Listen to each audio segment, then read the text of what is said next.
Here we are in sunny Dieppe at lunchtime. It's Monday and we're off for a long weekend down at Le Mans for the 24-hour race. We've chosen a smart car for our trip because the Ferrari had to go in for a service. So here we go, we're on our way.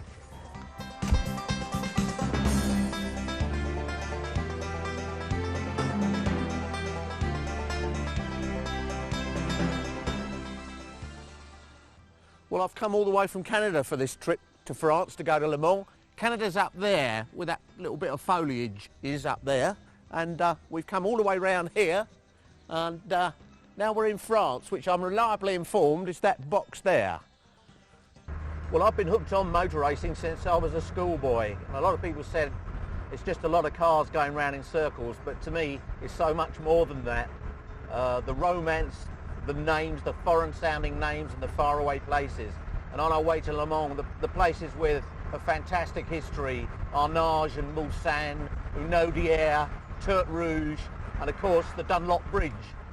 Yeah, we're heading down to the 70th running of the Le Mans 24-hour race. It was first run in 1923, and in fact it's been going for about 3/4 of the time that there have been motor cars. We're here at Scrutineering, and the cars basically are here to be checked so that they comply with the regulations, but also, above all, to see that they're safe to run around this circuit at over 200 miles an hour. They run at those kind of speeds for large parts of this track, and they have to be safe to do that.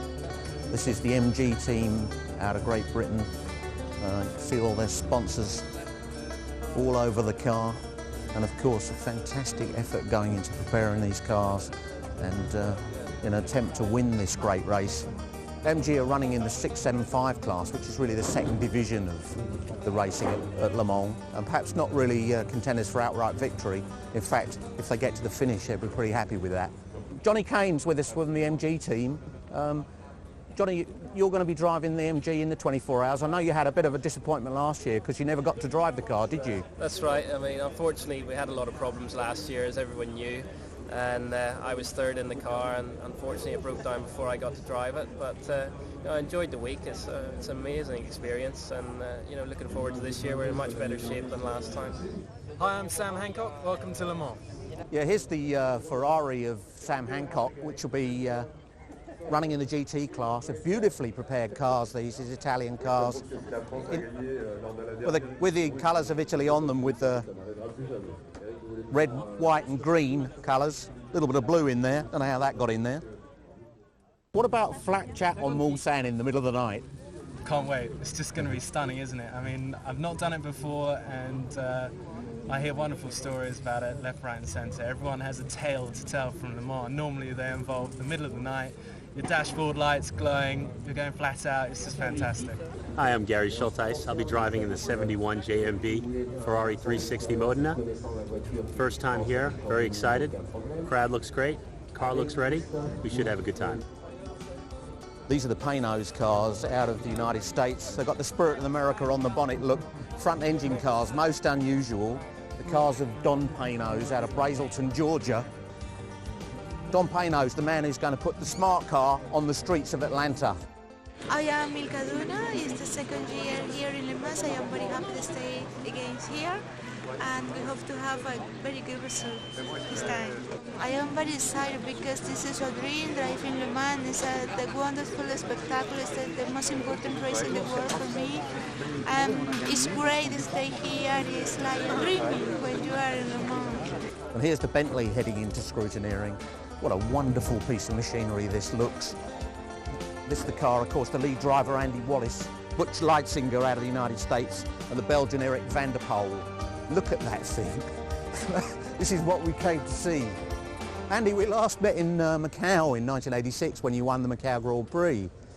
Yeah, and I think everybody will agree that we both look younger now, which is obviously a good thing. I think there might be something in there. Andy, your subsequent career, you've become very much associated with Le Mans, and great victory here with Jaguar, and now in the Bentley. What are the prospects for the big race Saturday, Sunday? Well, this is obviously a difficult race to win. It's the most important race of the year for a sports car driver, for a sports car team, and everybody puts all their effort into this race. So to win it is extremely difficult, and I believe Bentley can win, which is why I'm with Bentley. We were third last year. It's going to be very difficult to beat Audi this year, of course, but we've got a better car than we had last year, and we'll see what happens. This is the number 1 Audi of Frank Bieler, Tom Christensen and Emanuele Pirro. And of course the number 2 Audi of Dindo Capello, Johnny Herbert and Christian Pescatori.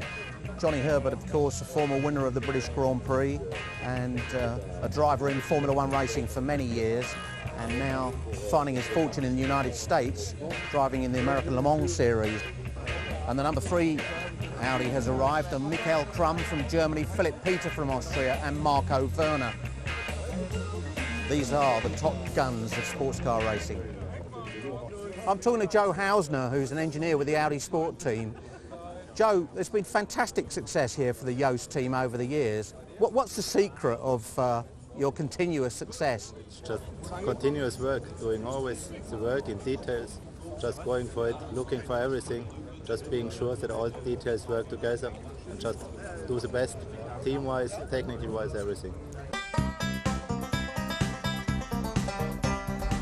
I'm going to take you on a little tour now of this world-famous Le Mans circuit, much of which is run on public roads. We've been looking up the Mulsanne Straight, we're down at the bottom there, and now down here is the road down towards Arnage. As you can see, it's the D140, and the police are just about to close it all off so that first practice can start.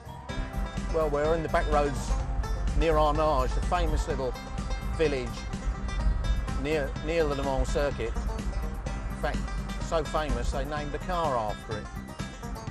The Arnage, the Bentley Arnage. I've spent many happy hours here on the Côte d'Rône and the omelette frite, the smell of the food, the smell of the exhaust, the smell of the brakes. This is a petrol head's dream. Well, we're heading up to the start line now for the pits walkabout, and then we'll be watching the start of official practice. Now, who do you think's going to win the big race then? Who's your money on? Don't care a bit, I don't think. I don't blame it. Well, we're down at the Ford Chicane here at Le Mans, and behind me is the start-finish line, where the cars come across the line to start the 24-hour race. They don't run across the track anymore like they used to. They have a rolling start, and it's flat out then up to the Dunlop curve. This is the pits walkabout now. The teams are all getting ready, the final preparations for the first practice for the Le Mans 24-hour race. They're just beginning to fire up the motors, and the action is just about to begin. Practicing those all-important pit stops. Often this race can be won and lost in the pits. The fuel rig there up above the car. One of the works Chevrolet Corvettes. Yeah, General Motors are here in force with the 2 factory Corvettes.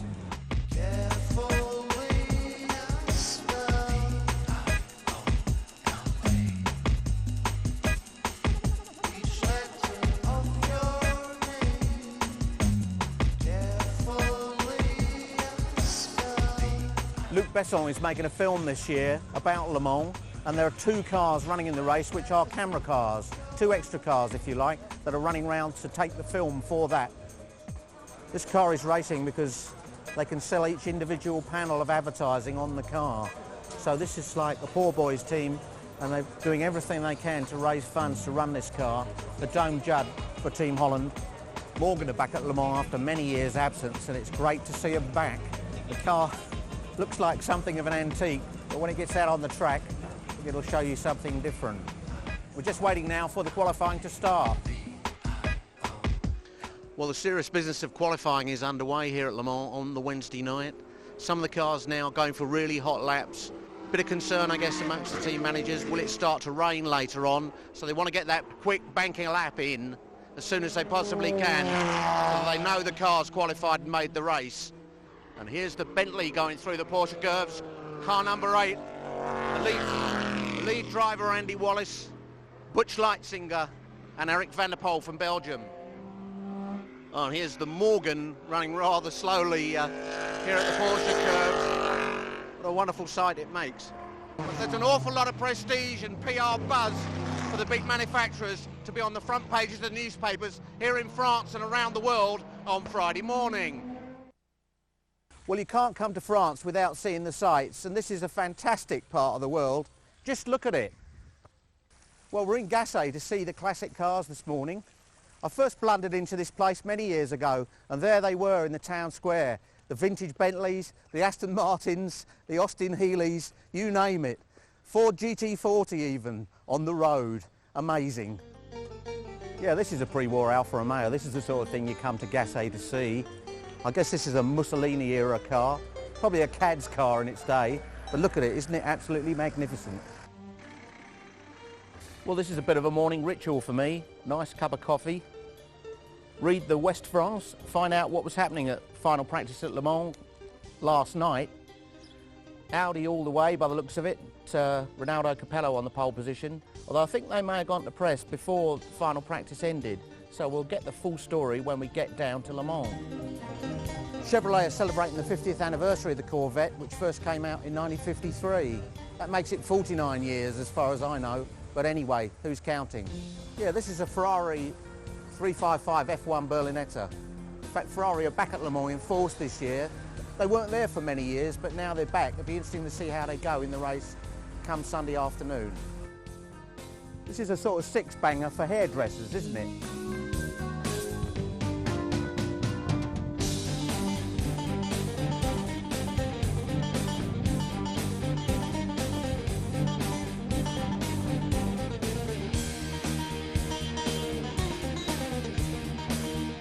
Nice old Aston.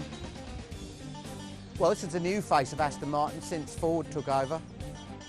This will cost you a tidy few euro, a bit out of my price bracket really. I think I'll stick to the smart car.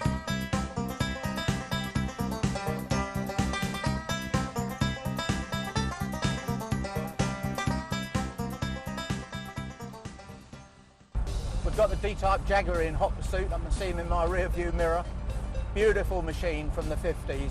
These cars dominated the Le Mans 24-hour race during the 1950s and really were the top classic car of their day. They was getting a huge buzz out of chasing that D-Type down the 138. A little bit of street racing there, all strictly legal of course, and the smart car took it in its stride.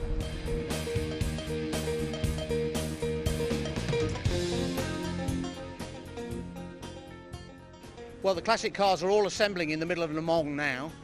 We've managed to blag our way into the Grand Parade. Well, it's all going on now here in Le Mans. The drivers are being introduced to the crowd. Look, we've got these fabulous MGs on the front row here. AC over there, look behind. Look at all these wonderful classic cars come down here from England, come here from all over Europe. And this is absolutely sensational.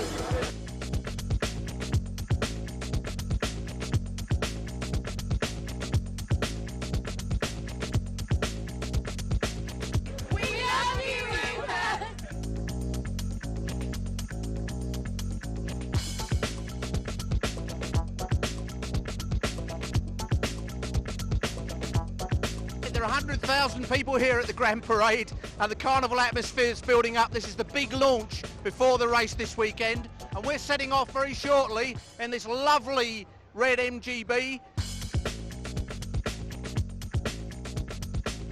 Well, we're heading up to the starting ramp for the Parade des Pilotes for the 24 Heures du Mans and we're riding along in a shiny red MGB and we're just coming up the start ramp now and we're about to be introduced to the crowd and I'm in the Grand Parade for the first time.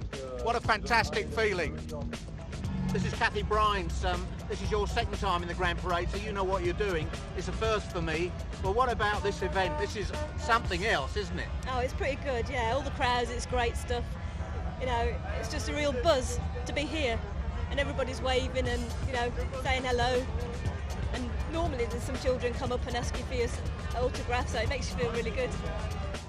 So it's all extremely good-natured, isn't it? What a wonderful way to introduce a sporting event to the people of Le Mans and, in fact, to the people of the world. Yeah, the French really like the old cars, especially the English cars, the British cars, and they make us feel really welcome here. We've had an amazing day here in the city centre at Le Mans. We're going back to the campsite now. We're going to have a bit of a party and a bit of R&R before the big race. What's the Larry Le Mans Club staying down at our campsite? They're a serious lads club with a penchant for expensive German motor cars and a touch of malarkey. We're here at Club Motorsport in Gaisselard. The band is playing. It's been a long old day. We've been going about 15 hours now. We've had 1 or 2 sherbets. The Larry Lamont crew are here. Down right to my right, over here. The band are playing. Let's go and have a chat with them now. Come on, here are the Larry Lamonts. Yes. Right. Who's gonna talk to us? Where's Larry?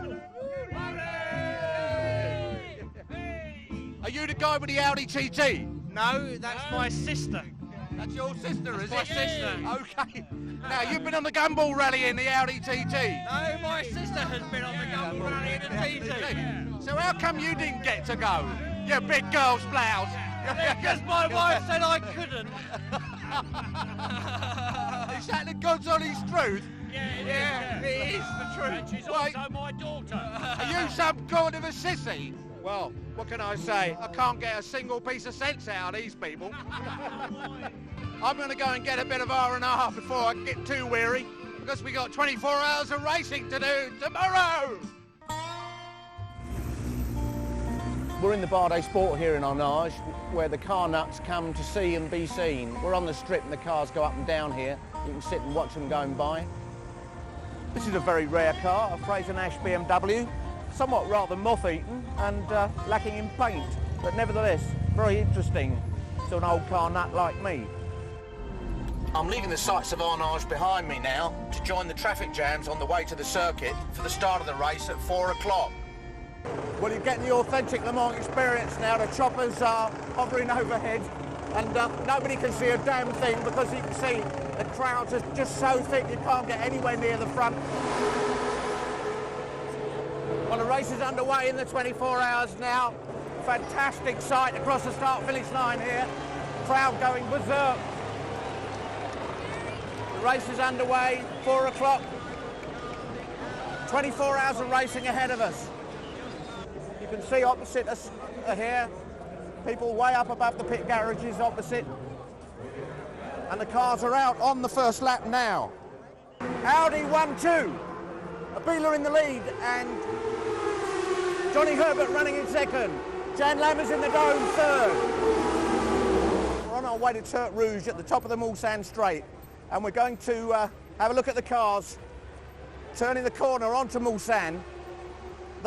It's 4 miles down that straight. It's got 2 chicanes in the middle, and the cars are consistently running at something like 200 miles an hour down there, in excess of 200 miles an hour, as they head down to Mulsanne Corner, on down to Indianapolis, through the Arnage curves, onto the Porsche curves, the Ford chicane, and back to the start-finish line. 15 minutes into the race and Audi are running 1-2. Jan Lammers is there in third in the dome. There's an MG down in fifth with Mark Blundell, and the Bentley's running 8th. This is part of the authentic Le Mans experience. We're in the tunnel at Turk Rouge. You'd think it was Escape from Colditz, wouldn't you?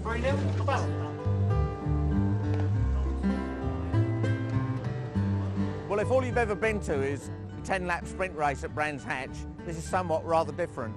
We're going night racing. And as Willie Nelson said, the nightlife ain't no good life, but it's my life. Days are getting longer, longer and bright. Well, the cars are coming through the Ford lane over here. Look at this. This is night racing and it's absolutely fantastic best. Well, if this doesn't get the blood flowing, what will? Audi 1, 2, 3 here in the big race. They've set up this marvellous Diamond Vision screen. And of course, everybody here down in the pit lane, they can watch the race on the track and they can watch the race on this great big television behind me. This gig goes on all night. These people have been partying until dawn. You saw them earlier on today and it's just carrying on. The madness continues.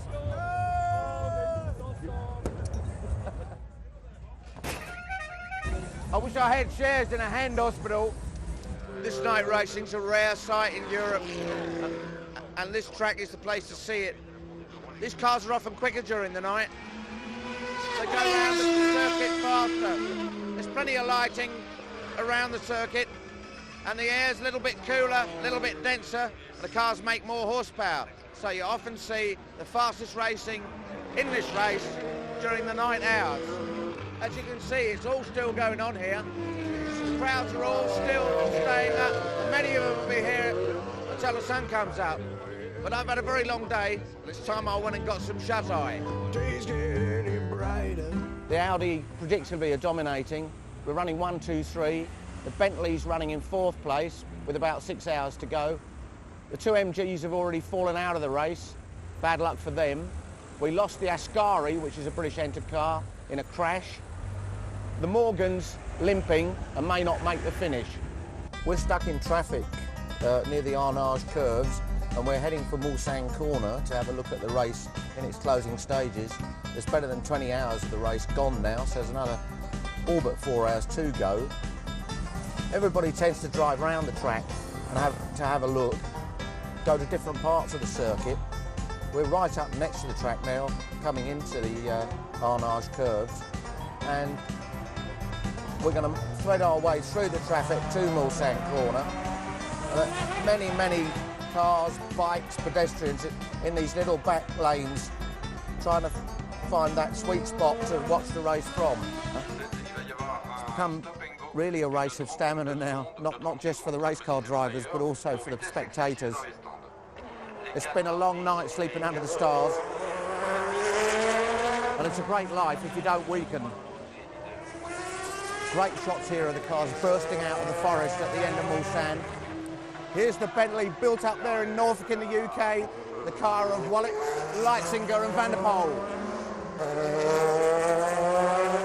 And here's the lead car, car number 1.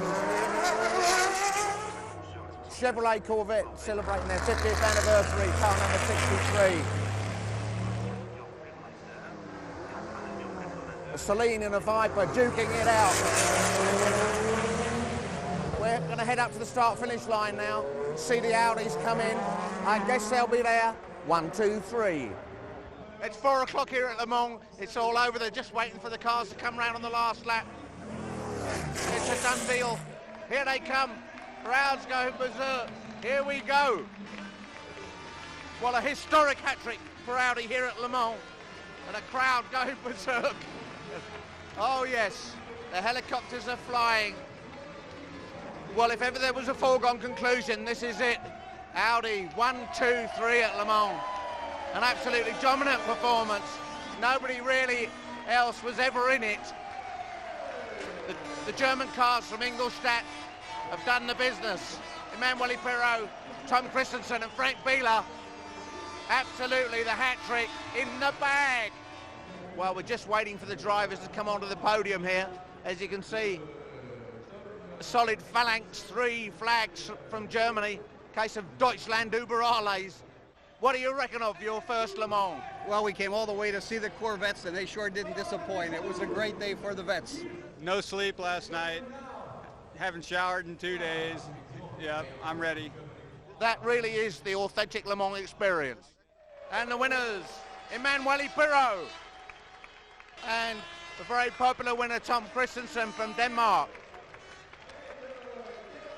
And riding in the same car, Frank Bieler. Well, the 24 hours is over for another year, and if you haven't enjoyed this, you haven't lived. Well, that's it for another year. I'll be at the Macau Grand Prix in November, but I need to get back to Canada now, in case my wife's forgotten what I look like. OK, what are we going to do next then? Why don't we drive across North America? This sounds like a great idea. I wonder if Larry Lemon's up for it.